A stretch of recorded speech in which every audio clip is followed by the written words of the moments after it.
जन्म कुंडली का राज। राजस्थान के एक छोटे से गांव कुंडलिया में एक शांत सुबह थी। सूरज अभी पूरी तरह उगा भी नहीं था कि एक छोटी सी हवेली से एक बच्चे की रोती आवाज सुनाई दी। घर के अंदर एक औरत, सावित्री, अपनी नन्ही सी बेटी को गोद में लिए बैठी थी। उसकी आंखों में आंसुओं के साथ एक अजीब सी मुस्कान थी, जैसे उसने अपने जीवन का सबसे बड़ा वरदान पा लिया हो। उस लड़की का नाम रखा गया मीरा। गांव में परंपरा थी कि किसी भी नए जन्म के साथ पहले उसकी जन्म कुंडली बनाई जाती थी।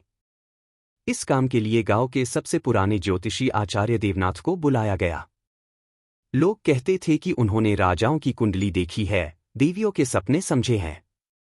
वो बहुत कम बोलते थे, लेकिन उनकी आंखें सब कुछ कह जाती थीं। आचार्य ने जन्म का समय लिखा, दिशा देखी और अपने साथ लाई हुई एक पुरानी पोथी खोली। उनके हाथ तेजी से लिखते रहे, ग्रहों के स्थान नोट करते गए।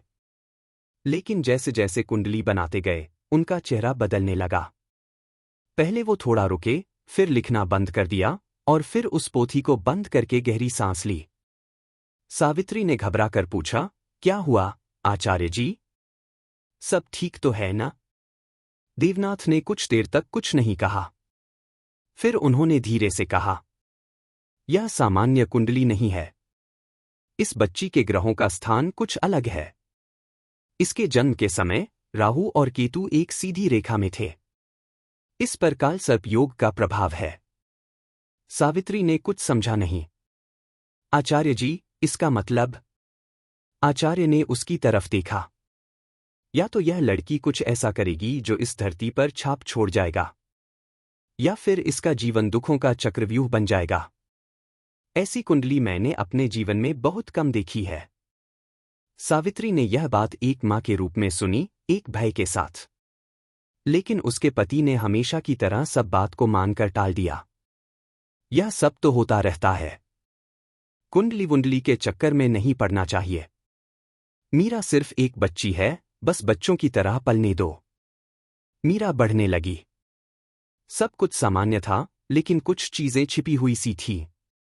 उसकी आंखें कभी कभी ऐसे देखती जाती थीं जैसे किसी और जगह में हो। कभी कभी वो चुप हो जाती थी और कुछ मिनट तक किसी और दुनिया में खो जाती थी। जब मीरा 4 साल की थी, तब उसने पहली बार अपनी मां से एक अजीब बात कही। मां, कल रात मैं एक जगह गई थी। एक बड़ा सा मंदिर था और उसमें एक शिवलिंग था। कोई मुझे बुला रहा था और मैं जा रही थी। सावित्री ने हंसकर कहा, बेटा, सपने तो सभी देखते हैं, लेकिन वो सपना सपना नहीं था।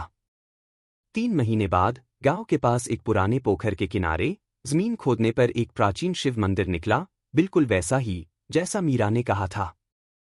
पत्थर का बना हुआ, जिसमें एक बड़ी सी शिवलिंग थी। उस जगह के बारे में कोई नहीं जानता था। जब यह बात आचार्य देवनाथ तक पहुंची, तो वो तुरंत मीरा के घर आए। उन्होंने फिर से कुंडली देखी। इस बार उन्होंने और भी गहराई से देखा, पुराने ग्रंथों से मिलाया। कुछ देर बाद वो चुप हो गए। मीरा का जन्म किसी सामान्य कारण से नहीं हुआ। इसकी आत्मा किसी पुराने काल से बंधी हुई है। शायद यह किसी पुराने युग का पैगाम लेकर आई है।